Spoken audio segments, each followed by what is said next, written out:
Senator Johnson. Thank you, Mr. Chairman. Thank you for holding a very enlightening hearing.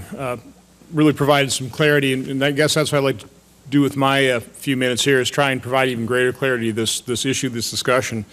Dr. Albright, you said in your written testimony, you said the primary goal of a comprehensive solution is to ensure that Iran's nuclear program is indeed peaceful. Dr. Samore, was that the goal? Is that the goal of the negotiations?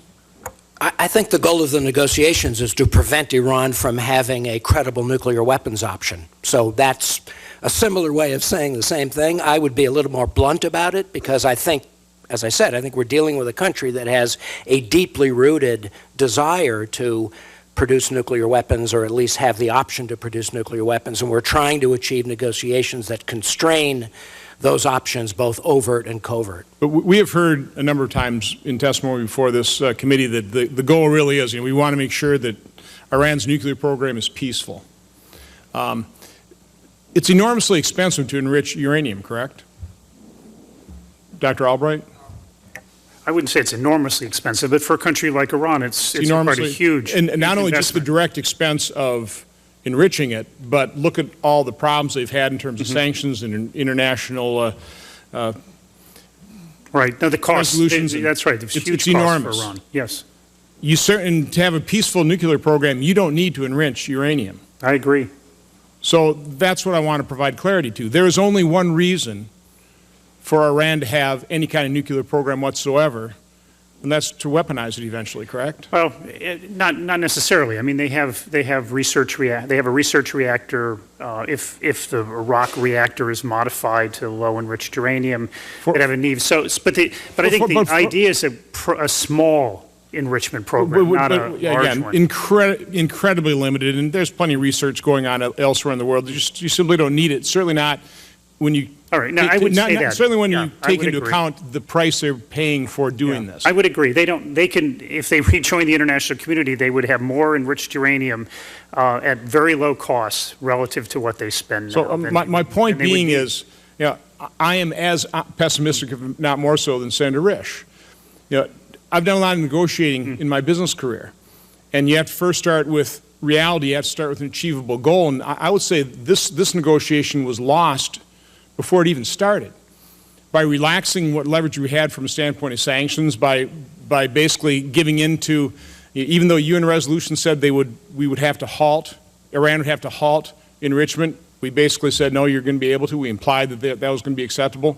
What leverage do we have? We lost these negotiations before they even began. I mean, is that largely correct? No, I don't agree. I don't agree with that. I mean, I think there's still quite a bit of leverage from the sanctions. I don't think it's a lost cause. And I think there was also there was a general agreement. I wouldn't say it's consensus, but that these negotiations have to be tried.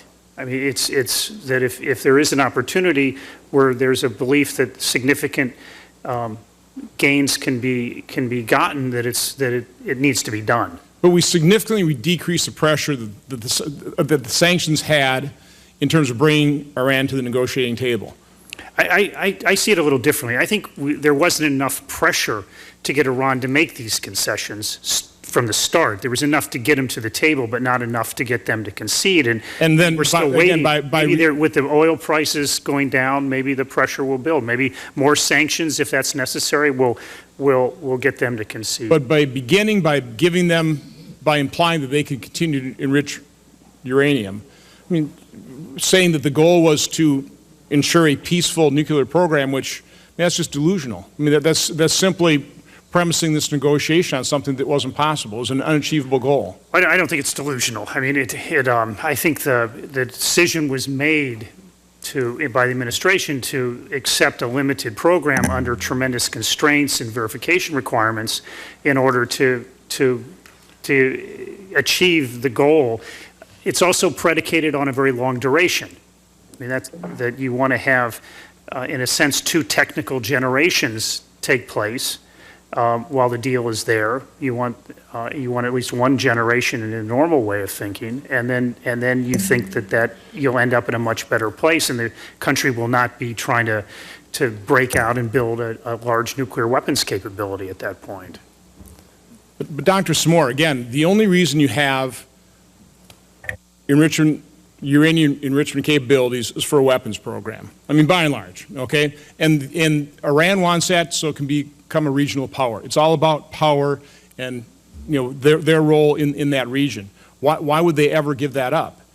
Short of just really crippling sanctions that just forces them to give it up. And we're not at that stage, and we release that pressure. How can this ever possibly succeed?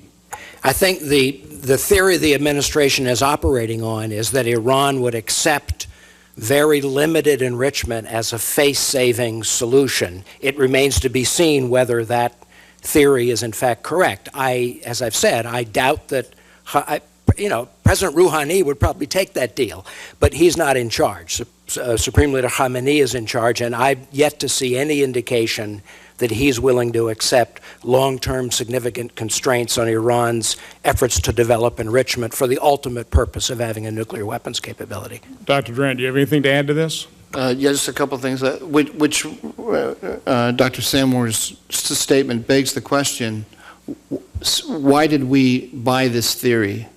Why, the theory that the administration seems to be operating under is that if we make concessions to Rouhani, that will strengthen his hand in an internal contest with the supreme leader, who is the dictator, and Qasem Soleimani of the Quds Force.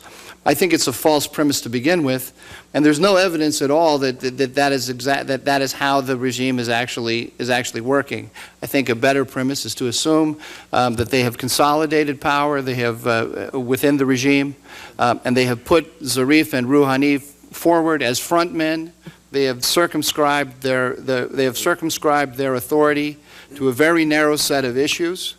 And they have very deftly, Rouhani and particularly Zarif, have very deftly played their hand. And whenever we have put down anything that moved outside of their remit, they have told us, no, we can't negotiate. And we have decided to sort of negotiate with ourselves and to narrow our own frame of reference down to the Zarif frame of reference within his system, and it's been extremely debilitating. If I could just say one more thing. I agree with Dr. Samore that we need to set ourselves up so that we're in the best position diplomatically when this thing falls apart to argue our position. One of the things that's wrong with what we've done by playing to the Zarif faction in the government is that we have muddied the waters greatly. By continuing to come up with new proposals and by doing it all secretly, we've put ourselves in a position where when the thing falls apart, the Zarif is going to be able to go before the world community and he's going to say, the Americans are letting this whole thing fall apart over a disagreement about 3,000 or 5,000 or 7,000 centrifuges.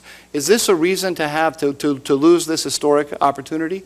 We had a very reasonable position that we started with. I think that we needed to make that public, and we need to put the coalition together that agrees with it, and we need to stick to it. We need to describe and we need to face reality, and we're not doing that yet. That's right. Thank you. Senator Barrasso. The American people have a right to be angry that the administration